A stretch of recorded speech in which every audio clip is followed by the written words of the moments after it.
trying to tell them it ain't too late. I'm gonna work hard, but they say I won't be too great. I'm 21, but I'm feeling like I'm too late. Police up in the streets trying to treat you like.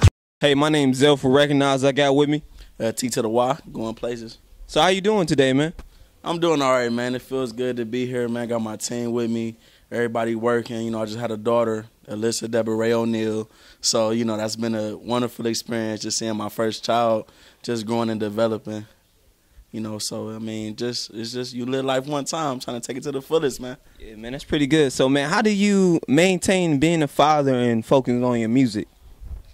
Well, I mean, fatherhood is my life and music is my life. So all I got to do is just apply myself to the things that I love. So, you know, when you love things, you find a time to make them work. You know what I'm saying? Whatever way you got to do it, you're going to do it. You're going to make it happen because you can't live without it. I can't live without my daughter, and I can't live without music. So they got to coexist somewhere, you know what I'm saying? Yeah, man, because I got a son too, man. Shout out to Lil Zell, you know what I'm saying? So it's kind of like, I don't know, like you just said, you just got to, I realize every time you just got to make it count, you know what I'm saying? Because you barely have a lot of time, but man, that's pretty good. For all the good fathers, man, because it is some good fathers in this world, keep doing what you're doing, man. But so what made you start doing music? The number one thing that made me really go with the music was when I was growing up, you know, I had a different type of upbringing. You know, I was in foster care, I was in group homes, I was in things like that. So what it actually did was it made me appreciate breathing. And what music did for me was when I was feeling down, when I was feeling like, you know, I didn't know an answer to something, how would I get through a certain situation when it might have seemed like there was no way out, music gave me an escape. You know, whether I was going through, you know what I'm saying, heartbreak with my first love, and things like that, whether I was going through problems with my mom's, problem with my family, you know, shouts out to them, they got my back 100%. You know, things have been real crazy, I mean, as life is. So music was something that helped me cope with getting through. So it started with me listening to, like, Drizzy, well, actually Kanye. You know, yeah. Shouts out my dude Mo. Actually, Kanye West was the first artist that I really gravitated towards. You know, if you listen to his first albums, you know, Late Registration, College Dropout, things like that, you will really get some good knowledge from there. You know, he went through a lot of things, you know what I'm saying, with his grandmama, you know, with his family, you know, with people not really understanding, you know, life as a whole. And it just really, he's such a passionate person. It really, really, really appealed to me. You know, Kanye was my dude, man. Kanye West, he really had some good material, you know, coming out the gates. He really let people know, you know what I'm saying, how it was and what it is. Wow, man, that's pretty good because, I don't know, music or anything you do, sometimes you need an outlet to express how you feel in a good way because most people nowadays express how they feel in a bad way. You know what I'm saying? By, like, overdosing on drugs or selling their body, you know what I'm saying? So for the people out there who actually, you know what I'm saying, is going through something, use it in a good way of making music or going skating or being positive. But so, man, about your mixtape, we actually put it on the website. Tell me about how did you come up with the name and the concept?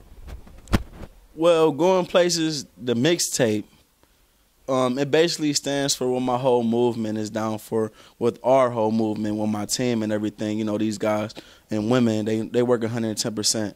And what it was is just really wanting to ascend yourself to the highest heights.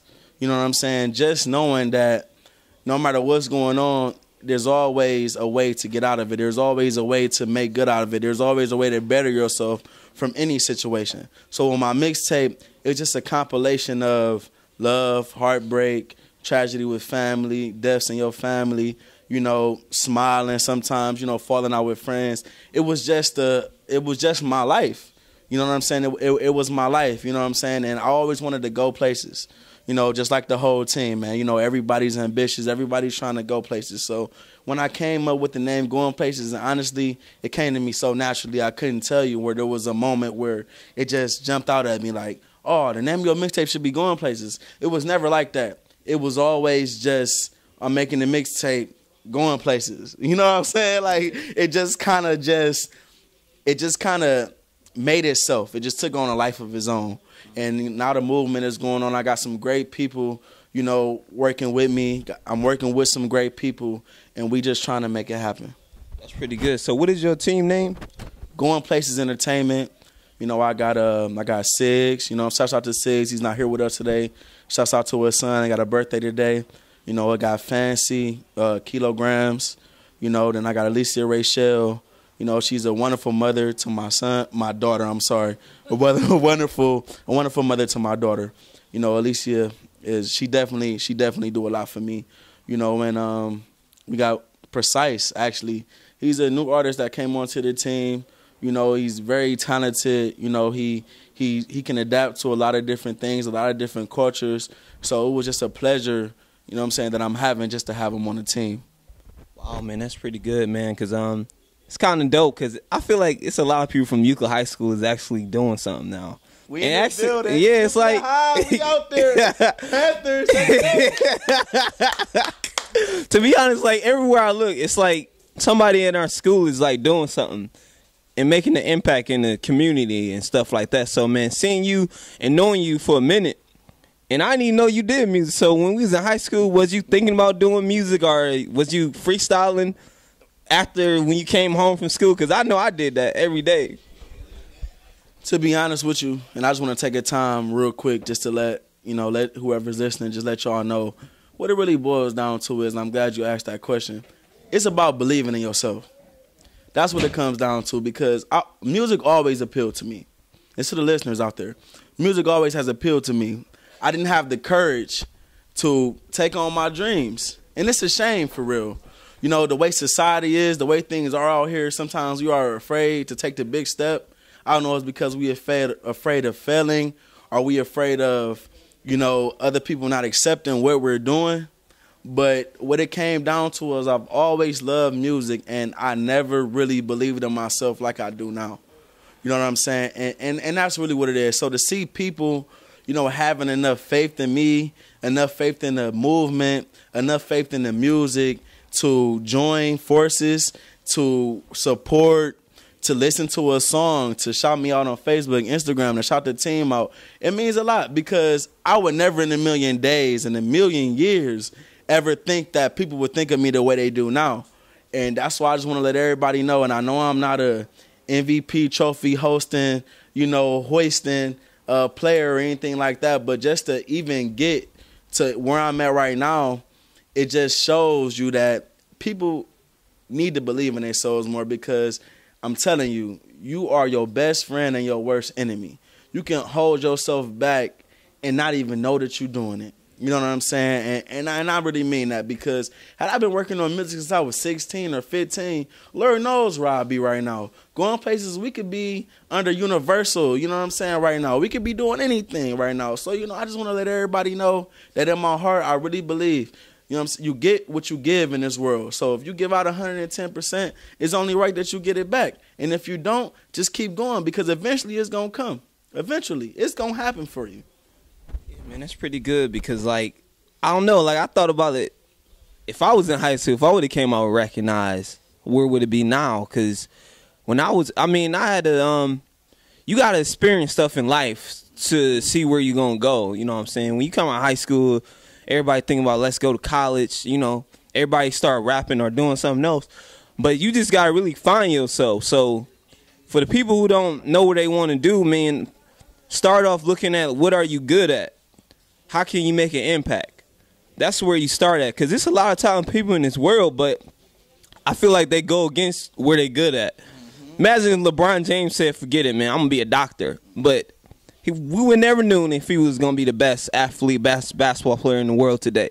So go for where you're good at. So what hurdles have you faced to even build your brand to get out here in Cleveland, Ohio? Well, to be honest, the number one challenge that you face when you're trying to build a brand and you're trying to push something is you got to watch who you hanging with. You got to watch who you're around. You got to watch the influences that may come in and infiltrate what you're trying to build. You know, I had a couple of experiences, you know, with different people and things like that, where you think that people may be your friends, but really when it gets time for the get down, no one's really will be there. So you got to ride with the ones that's riders and move on with what you got going on, because the last thing you want to do is have someone that's not even a part of what you're doing bring you down. You know what I'm saying? And in a city like Cleveland, where there's a lot of, I don't want to say political, you know, or different things like that, you just have to be sure of the decisions that you're making, because as we all know, what you do today will affect how tomorrow pans out for you. Dang, man, you was preaching. Can we get an amen? He is really preaching, though. Like, man, I feel like, sorry for anybody I interviewed, man, this is like one of the best interviews. Only why I'm going to say that because you actually being yourself. You expressing how you feel and keeping it 100. You know what I'm saying? That's what it's all about, expressing how you feel, because most people scared to do it. I mean, I feel like a lot of people are scared to be themselves. You can't be scared to be yourself. So what make you not be scared to be yourself? Well, number one thing that I can say about that is anytime, I don't know, you know, I mean, we didn't all been through it where peer pressure and different situations then arise where you might not feel comfortable being yourself. Well, when you do that, it's a very uncomfortable situation. It's very much so easier to be yourself. Therefore, there's no faking involved. You don't have to pretend or anything. You don't have to remember to pretend, because we all lie. Come on now. And what happens when you lie? When you lie, you got to keep lying. You got to keep lying. You got to keep lying. You got to keep lying. So when you being yourself, there's no facade to keep up. You know what I'm saying? And I feel so appreciative to be around so many people that are individuals alone. You know, they are who they are by themselves, and I just feel grateful for some of the influences that I got that just let me know that it's okay to be yourself. And just for everybody else, it really is okay to be yourself, because at the end of the day, you want people to know who you are. It's T to the Y. Shout out to Recognize, not one, but two Z's.